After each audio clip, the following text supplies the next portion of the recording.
Ceiling పడిపోయింది, leak పడుతుంది. మీరు అక్కడ ఒక నిమిషం ఉండరు అక్కడ. మీరు కొంచెం పక్క వచ్చాను. ఈజీగా కదా. చాలు చాలు బాబు, నాటకాలు చాలా చూసాములే మేము. మామూలుగా పెచ్చు పైనుంచి డైరెక్ట్ గా పడితే ఇలా ఉంటది, పెచ్చు లాగితే ఎలా ఉంటదో ఇప్పుడు రిషికొండలో విజువల్ చూస్తే మీకు అర్థమవుతుంది.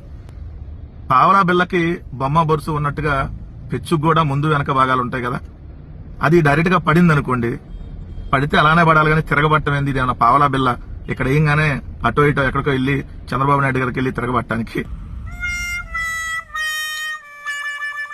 బిల్డింగ్స్కి వెళ్ళిపోయి 481 కోట్ల రూపాయలతో ఇక్కడ ఇంత బిల్డింగ్లు కట్టారు, పెచ్చులు ఊడిపోతున్నాయి అని మాట్లాడారు. గతంలో అద్భుతమైన ప్యాలెస్లు కట్టారు జగన్మోహన్ రెడ్డి కోసం, ఇంత ఖర్చు పెట్టి, ఇంత ఖర్చు అవసరమా దీనికే మాట్లాడారు. ఒక కమోడే 20 లక్షలు 30 లక్షల రూపాయలు పెట్టి కట్టుకున్న ఒక ప్యాలెస్లో పెచ్చులు ఊడిపోతున్నాయంటే గతంలో మీరు చేసిన ఆరోపణలకి ఇప్పుడు మాట్లాడుతున్న మాటలకి సంబంధం లేదు. అంత ఖర్చు పెడితే అంత క్వాలిటీలో కడితే పెచ్చులు ఊడిపోకూడదు కదా. ఇంత చిన్న లాజిక్ ఎలా మిస్ అయ్యారు మీరు?